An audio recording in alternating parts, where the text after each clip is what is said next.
Welcome back from that short break. You're still watching New Vision TV News with me, Ruth Naseja. We now take a look at the news in business.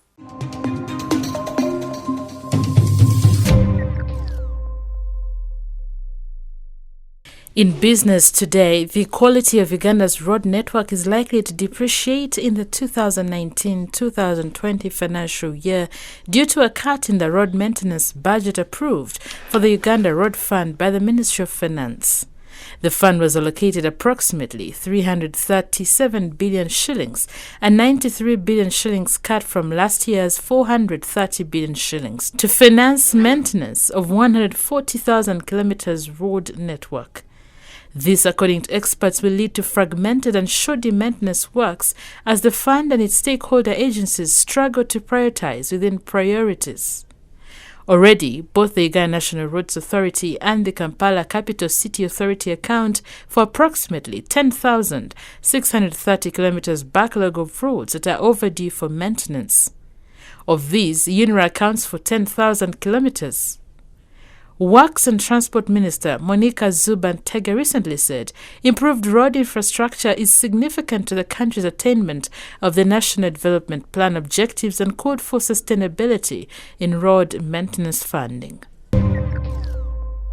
Now, Uganda is strategically positioning itself to tap into the growing trade opportunities in the United Arab Emirates, which is increasingly becoming a major trade partner for the country.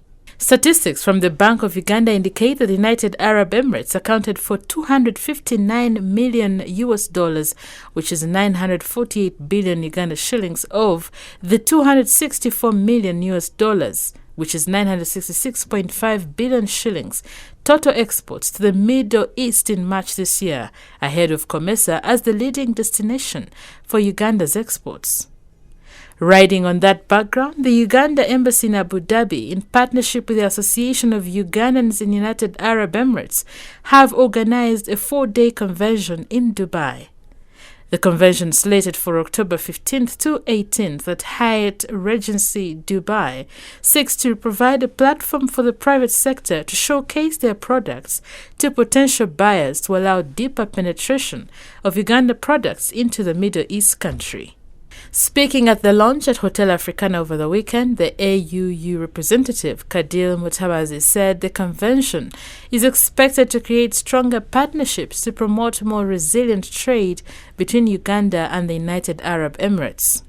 The convention will build the capacity of interested participants from Uganda on the United Arab Emirates export processes, promote Ugandan-made products and services in different sectors such as agriculture, textiles, tourism, manufacturing, minerals, real estate, and ICT in the United Arab Emirates.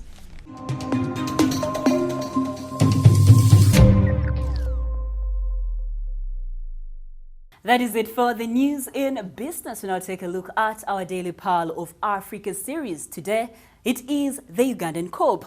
Now, this is one of the 3 types of antelopes. The other 2 types of antelopes are leche and topi. When you clearly examine these 3, you realize they are different. But if it is your first time to see them, they look very alike. The Ugandan kobs are largely concentrated in the sub-Saharan region of Africa, which are South Sudan, Ethiopia, and Uganda. Let's take a look.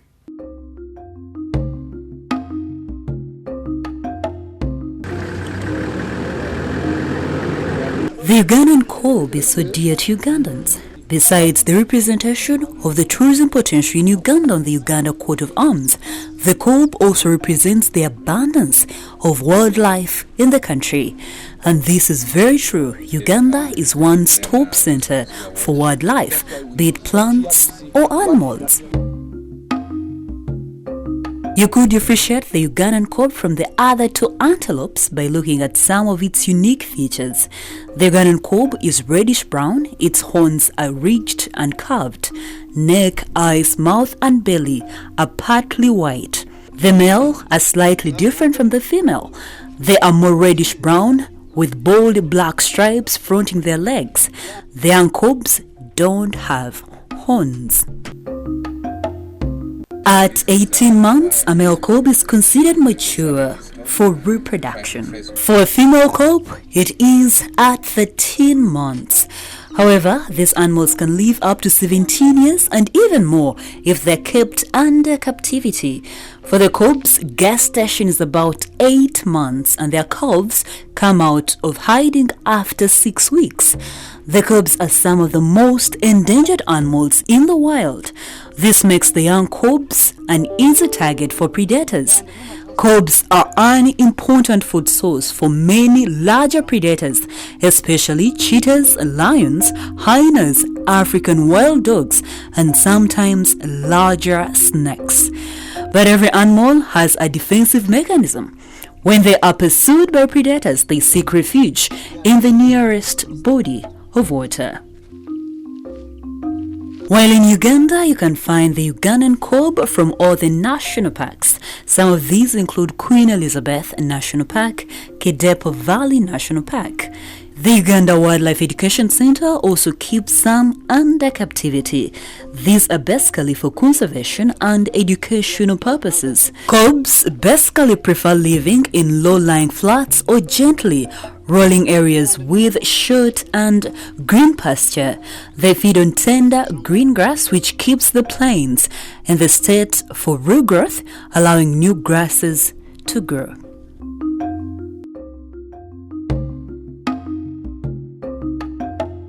For more Pearl of Africa stories, visit our website, which is newvision.co.uk/Pearl of Africa.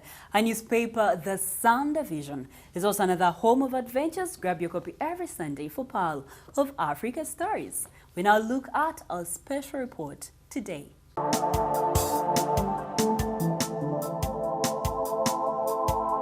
In our special report today, it is a common practice to use toothpicks to clean your teeth every after a meal to remove the food particles that could have remained between the teeth. However, Dr. Robert Kironde, a dentist from Dino Dental in Katwe, says using toothpicks is harmful to your health. Let's take a look. Never ever use a toothpick or touch a toothpick because a toothpick will strip the gum away. Toothpicks usually come as wooden and plastic small pieces with a pointed end. They are common at most dining tables and hotels for cleaning teeth, removing of food particles that stick in the spaces between the teeth. The process of removing the particles could injure the tooth or gum, leading to tooth decay. Toothpick will strip the gum away, bigger food will enter. And when bigger food enters into those in between your gums, you will continue pushing the toothpick further. You will produce areas which food can go in, and it will, bacteria will feed on the foods again, produce acids, and then you get holes in between your teeth. Those are the people who come to clinics and say, my tooth is okay, but it's very painful. Chironde says the use of toothpicks is the leading cause of tooth problems and smelly mouth. One of the biggest problems we have is tooth picking. Most of the patients these days we see, their problems have been associated with tooth picking. For example, halitosis or bad breath can be associated with tooth picking. Teeth with painful teeth, the tooth looks okay, but it is very painful. What usually happens? Somebody begins by having gum disease. How do you get gum disease? Bacteria will feed on the food you're taking. After it feeds on the food that you're taking, it will produce acids. Now, when those acids, their saliva also has that ability of precipitating calcium ions from your food. So when the calcium ions with these acids and the bacteria, they congregate and make those dark things that stick on your teeth. Those dark things or plaque or calculus irritate your gums. When they irritate your gums become incompetent to push away food when you bite. Foods like meat. He suggests using dental floss as opposed to toothpicks. What is floss? Floss is a thread. Floss is a thread that you use to peel in between your teeth, that you use to clean in between your teeth. While you use that you use to clean in between your teeth. Now, this floss will not push the gum apart. That is one. It has an ability of cleaning on the sides of the tooth.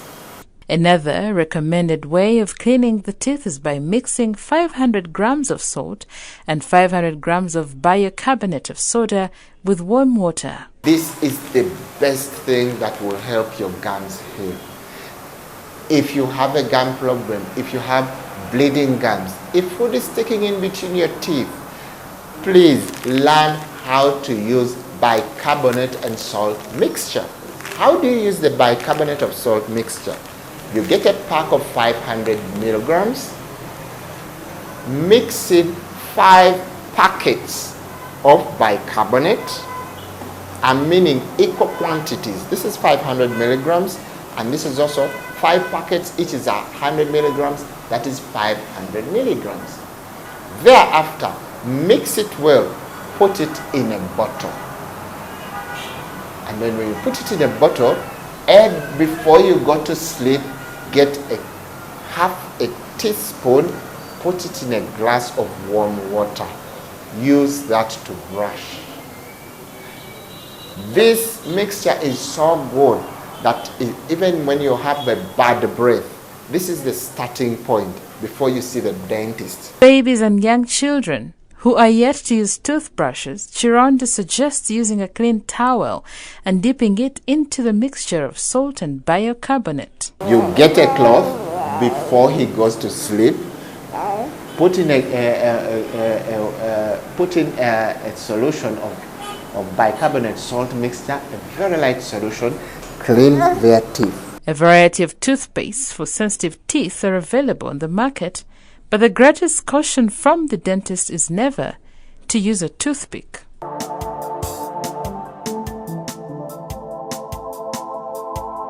That is it we had for you today. Thank you for watching. Be sure to catch Winnie's updates and other programs here on New Vision TV by visiting our website, which is newvision.co.ug/video. You can also follow us on social media. Facebook is The New Vision, Twitter is @NewVisionWire, Instagram is @NewVisionWire, and our YouTube channel is New Vision TV.